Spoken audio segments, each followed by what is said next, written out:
আমাৰ থানাৰ অন্তৰ্গত আমাৰ অক্সিউডি গাঁও নিবাসী জহৰ আলীৰ কন্যা খাদিজা পাৰবিনে যোৱাকালি তেখেতক সাপে দংশন কৰিছিল। তাৰপিছত তাৰ পৰিয়ালৰ লোকে আমাৰ লোকেল মিনি হস্পিটেল তামাৰত আছে তাত লৈ গৈছিল। তাত ডক্টৰ এবচেঞ্চত এজন কম্পাউণ্ডাৰ আছিল, তাৰ নাম আছে ইকৰামুল হক। এখেতে কি কৰিছে, সেই ছোৱালীজনীক চাই কিনে কৈছে আপোনাৰ ছোৱালীক সাপে দংশন কৰা নাই, আপোনালোকে ঘৰত লৈ যাওক, 1-2 ঘণ্টাৰ ভিতৰত আপোনাৰ ছোৱালী সুস্থ হৈ যাব।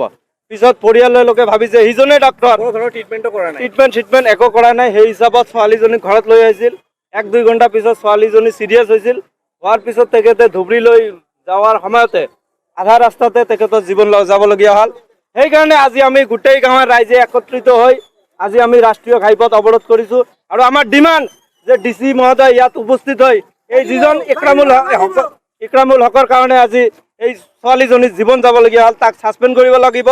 আৰু DC মহোদয়ে ইয়াত এই পৰিয়ালক এটা আৰ্থিক সাহায্য 10 লাখ টকা অনুদান দি এই পৰিয়ালটোক অলপ সকাহ প্ৰদান কৰিব লাগিব।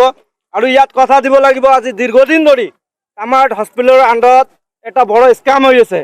ইয়াৰ লগত 2-3জন সাধাৰণ জেনেৰেল পাব্লিক জড়িত হৈ আছে। গতিকে আমি গোটেই ঘটনাটো এটা তদন্ত প্ৰক্ৰিয়াত আমি বিচাৰিছোঁ যে এটা উপযুক্ত ইনকুৱাৰী হৈ এই অঞ্চলৰ ৰাইজৰ যাতে অলপ সকাহ প্ৰদান কৰে। আৰু ইয়াৰ লগতে যিহেতু ইয়াত বৃহত্তৰ এটা এৰিয়া, এই অঞ্চলত আমি দেখা পাইছোঁ হস্পিটেলত এজন ডাক্তৰ। গতিকে আমি নতুনকৈ স্বাস্থ্য মন্ত্ৰী হৈছে অশোক সিংহাল ডাঙৰীয়াক আমি আহ্বান জনাম, এই ঘটনাৰ জৰিয়তে যাতে আমাৰ হস্পিটেলত 3-4জন এটা ডাক্তাৰ টিম দিয়ে এই অঞ্চলৰ ৰাইজৰ যাতে অলপ সকাহ প্ৰদান কৰে।